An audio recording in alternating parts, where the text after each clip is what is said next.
त्यातले धडे मी तुम्हाला सांगणार आहे की छान कसं जगावं. त्यातला पहिला धडा असा आहे, मी तुम्हाला आता डॉक्टर बनवणार आहे, जादूगार बनवणार आहे. तुम्ही बघा, उदाहरणार्थ ही 2 नखं बघा. नख लाल पाहिजे. नेल पॉलिश लावतो म्हणजे आजारी आहे. नख लाल पाहिजे. नख जर पांढरं असेल तर आपल्या अंगात रक्त कमी आहे. माणसाचं रक्त 15 ग्राम हिमोग्लोबिन पाहिजे, म्हणजे लाली 15 ग्राम पाहिजे, आणि सरासरी 10 ग्राम असते, म्हणजे 5% कमी झाले. 5 ग्राम हिमोग्लोबिन कमी असेल तर रोजची जगायची कार्यक्षमता 10% कमी आहे.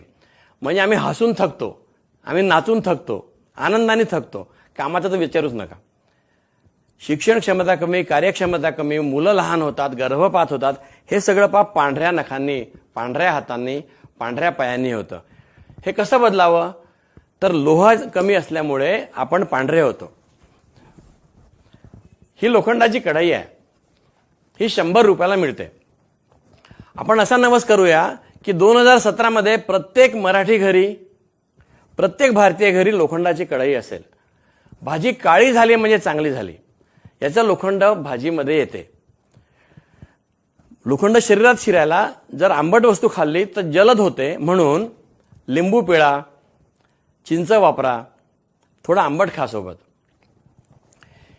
हे नसल्यामुळे भारत खराब आहे. हे नसल्यामुळे मुलं होत नाही, गर्भपात होतात, आम्ही लहान होतो. मी 6.5 फूट पाहिजे, मी 1 फूट कमी आहे. जो माणूस 6.5 फूट नाही, जी बाई 6 फूट नाही, ते आम्ही खुरटलेले लोक आहेत.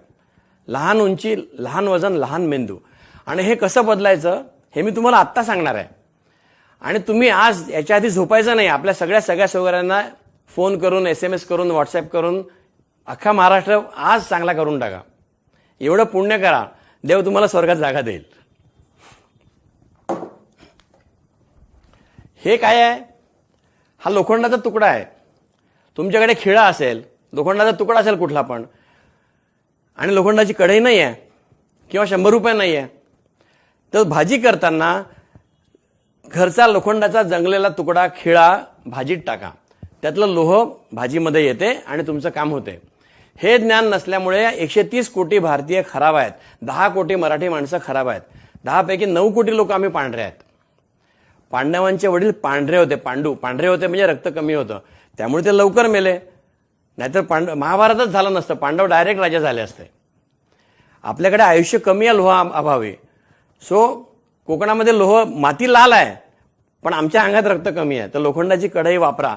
हा महाराष्ट्र एका वर्षात, एका दिवसात आम्ही आमच्या परीने चांगला करू, असं आपण आज शपथ घेऊया. कढई घ्या. कढई नसेल तर लोखंडाची खिळा, तुकडा भाजीत टाका. आपल्याला रक्तदान लागणार नाही, रक्तपेढ्या लागणार नाही. बाळंतणी मुलीत लग्नामध्ये बाळंतणी का मरतात? आधी रक्त नसते आणि बाळणपणात रक्त जाते, मग बाळंतीण मरतात. हे सगळं बंद होऊन जाईल. 1 वर्षामध्ये फक्त एवढं पुण्याचं काम करा. कढया वाटा, साड्या वाटू नका, चड्ड्या वाटू नका, काय करू नका. एवढं एक काम करा. 100 रुपयाची एक कढई, एक कुटुंबाला. 10 कोटीच्या महाराष्ट्रामध्ये 2 कोटी कुटुंब आहेत. आमची 2 कोटी कुटुंब कढयांची गरज आहे. आमचा झेंडा कढई. एवढं करा. वारकऱ्यांनी तुळस न्या, पण कढई पण न्या. सो तुम्हाला मी एक गोष्ट सांगितली. दुसरं, माझे सुद्धा बोटांचे जोड बघा स्वतःचे.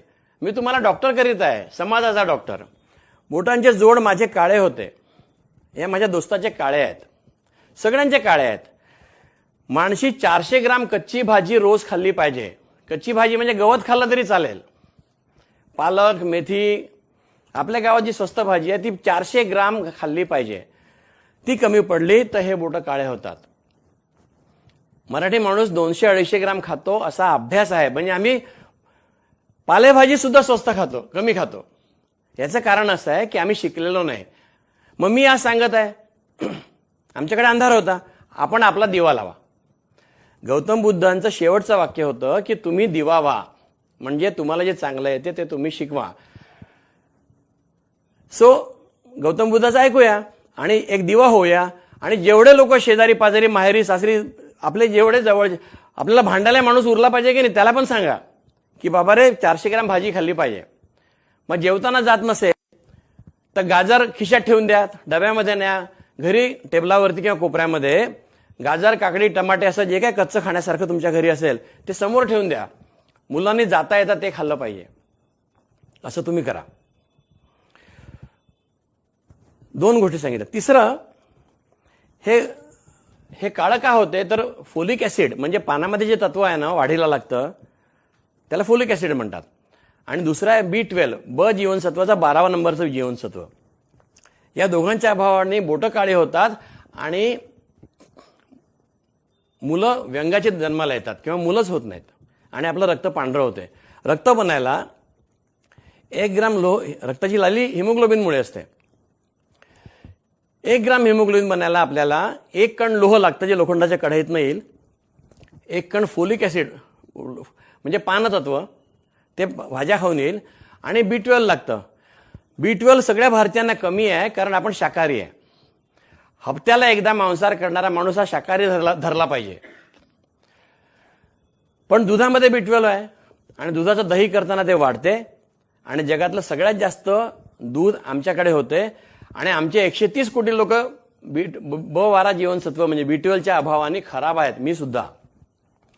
म्हणून आम्ही सगळ्या दुधाचं दही करून खाल्लं पाहिजे. चहा प्यायची काळी चहा प्या, त्यात दूध नाही टाकायचं, दुधाचं दही करूनच खायचं. एवढा एक नवस महाराष्ट्राने केला तर आमची बुद्धिमत्ता वाढेल. कारण मेंदूचे जे तार आपल्या अंगभर आहेत, मेंदूच्या पेशी असतात विटांसारख्या, त्या एक दुसऱ्याला ताराने जोडलेल्या असतात. या सगळ्यांना जे आवरण आहे त्याला मायलिन शब्द आहे इंग्रजीमध्ये शास्त्राचा, पण ते B12 पासून बनते आणि त्याचा अभाव आहे. मला यायचे, माझ्या आईला पण यायचे. आम्हाला वाटायचं की आमच्याकडे अनुवंशिक आहे, पण मी B12चं इंजेक्शन मी घेतलं, माझ्या आईला दिलं आणि आम्ही बरे झालो. हे कोणाच डॉक्टरांना माहीत नव्हतं, मला पण माहीत नव्हतं. मी शिकलेलो आहे आणि माझं चौकस पण आहे. तर मी पुस्तकच वाचलं. हे B12 तर नाही, तर ज्याला ज्याला विस्मरण होते, मेंदूचा काही पण त्रास आहे, त्यांनी B12 घेतलं की त्याला फायदा होईल. त्याला कोबाल अमाइन म्हणतात, मिथिल कोबाल अमाइन. मिथिल कोबाल त्या गोळ्या पण मिळतात.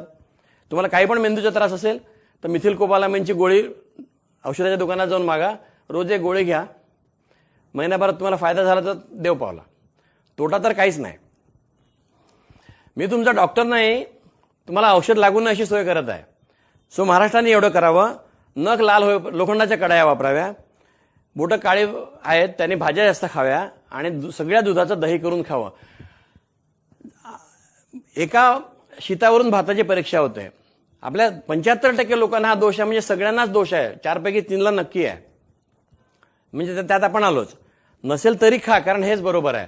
राष्ट्रीय नीतीच आहे की 400 ग्राम भाजी खाल्ली पाहिजे आणि आम्ही 250 ग्राम खातो. तुम्ही भाजी चांगली खा. सो मी तुम्हाला सांगितलं लोह वाढवा, भाजी खा, सगळ्या दुधाचं दही करून खा. आता एक एक दाखवतो. हे मीठ आहे, मीठ. आपण जेवतो तर मीठ, आपण म्हणतो खाल्ल्या मिठाला जागा, पण खरं असं आहे की मीठ मारते. आपण आंब्याला मीठ लावून लोणचं घालतो, म्हणजे काय करतो की मीठ जिथे असेल ना त्यात काही वाढ होत नाही, त्याला बुरशी येत नाही, त्यातलं जीवन मरून जातं. समुद्रामध्ये 3% मीठ आहे, 4%, 3.5%. त्या समुद्रात काही जगत नाही. बाळ पाडतात ना, बाळंतणीचा पोटातला गर्भ पाळतात ना, त्याला मिठाचं पाणी देतात, तो मरून जातो. मग हे वापरता येते गुण आणि हानी पण करते.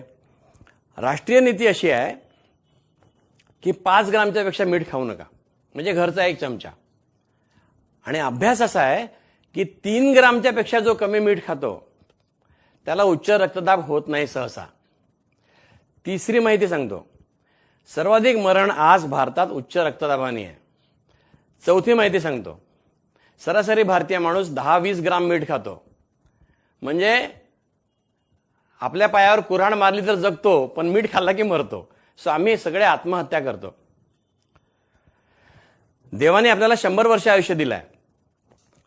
घरातला सगळ्यात बारका चमचा घ्या, तेवढं मीठ काढून ठेवा, म्हणजे 3 ग्राम, 5 ग्राम. तुम्ही जर 4 माणसं असाल तर 5 × 20 ग्राम. एका दिवसाला 20 ग्राम मीठ खाल्लं तर 100 वर्ष, मोठं आयुष्य.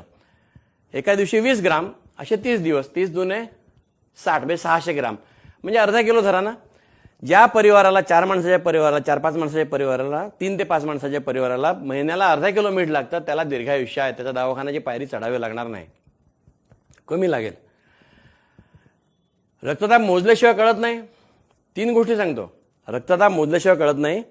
सर्वाधिक माणसं रक्तदाबाने मरतात, उच्च रक्तदाबाने. मग मला आहे का रे?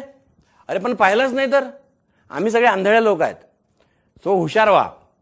आज स्वतःचा रक्तदाब डॉक्टरकडे जाऊन मोजा, पूर्ण परिवाराचा मोजा. त्याला 10 रुपये द्या, त्याचे जे काय आहे ते. आणि आज खात्री करा की मला नाही आहे. कारण की सर्वाधिक लोकांना उच्च रक्तदाब आहे.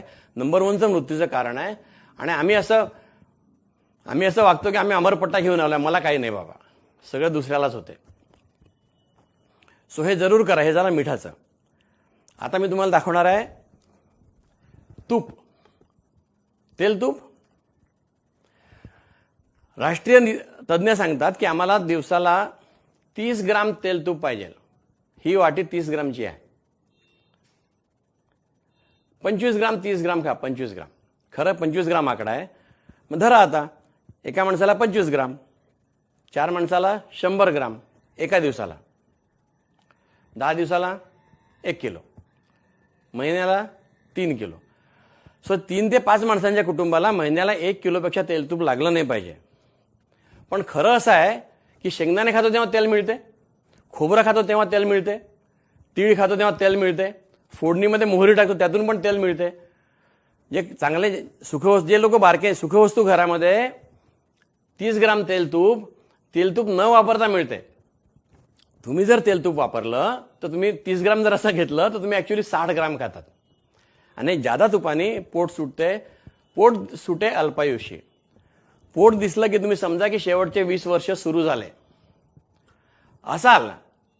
पण मग बीपी आहे, हार्ट आहे, डायबिटीस आहे, थकून जातो, मेंदू काम नाही करत, ते टायर पंक्चर असते, तो डोक्याला ताप होतो तो माणूस, तो नसलेला बरा असं वाटतं घरच्यांना. सो पोट सुटू नका देऊ. हे तुम्हाला मी सांगितलं मीठ, हे सांगितलं तूप आणि तेल एकच आहे. तुम्ही जे तेल वापराल, आपण काय करतो एकच तेल वापरतो. मी 60 वर्षाचा आहे तर आमच्याकडे शेंगदाणा तेल यायचं पहिल्यापासून, तर तेच यायचं.